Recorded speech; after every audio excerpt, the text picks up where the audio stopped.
Vendredi 20 août 2021, première destination, le Sénégal avec le journal Le Soleil. Il y est question de vaccination, rivalité politique, perte des valeurs, médias et réseaux sociaux. Le journal propose le sermon du Khalif général des Tidjanes. Sorti à l'occasion de la Tamharit en manchette du quotidien. Discours si différent.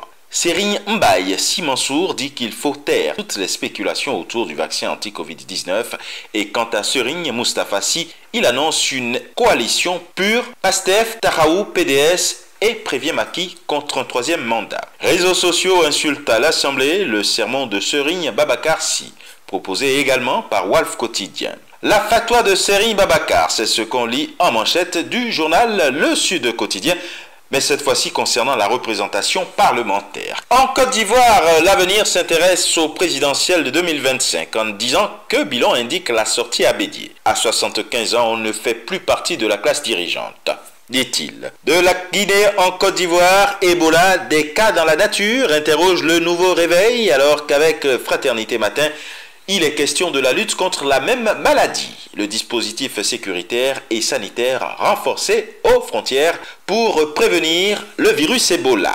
Ebola de la Guinée en Côte d'Ivoire, voici l'itinéraire du cas confirmé. 49 cas contacts identifiés, c'est ce qu'affiche à sa une le Patriote. Au Togo maintenant, de plus en plus de contestations au cœur des marchés publics. Relève liberté, alors qu'au Bénin, on parle de modernisation du centre administratif et commercial de Ganri. Le matinal dit que les pêcheurs de Kwakodi ont été sommés de déguerpir. De la modernisation à la démolition, le cap est vite passé avec la presse du jour. Démolition des résidences Kissé Hassan II à l'université d'Abomey-Calavi. Le gouvernement passe à l'acte et prévient le pire. Pour le matin, il est question de la montée des eaux dans les bassins des fleuves au Bénin. L'appel du gouvernement à la vigilance des populations. Et puis en manchette de la Nation, la présence des baleines au large du Bénin. Un vivier pour l'essor de l'écotourisme. Au Burkina Faso, maintenant, attaque sur l'axe Gorgadi-Arbinda. C'est ce que titre Sidoya, qui dit également que le gouverneur du Sahel se serait rendu au chevet des blessés. Implantation d'une mine semi-mécanisée dans la commune de Ziga.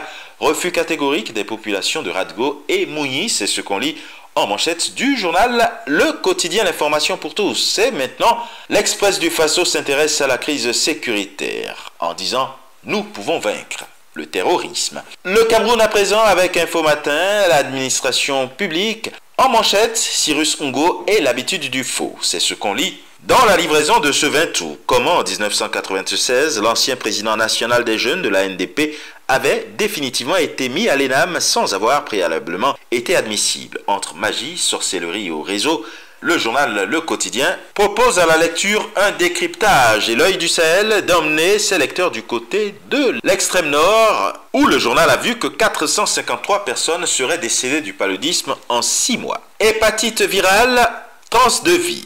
Titre mutation et atterrissage maintenant du côté du royaume chérifien avec le journal Le Matin. Il y est écrit qu'après la publication du décret d'application de la loi 10-20 au BO, le Maroc pose les bases juridiques pour développer son industrie militaire. Et ce sera tout pour aujourd'hui. Mais encore, prudence, vigilance et surtout, n'oubliez pas les gestes barrières. Excellent début de week-end et à la semaine prochaine.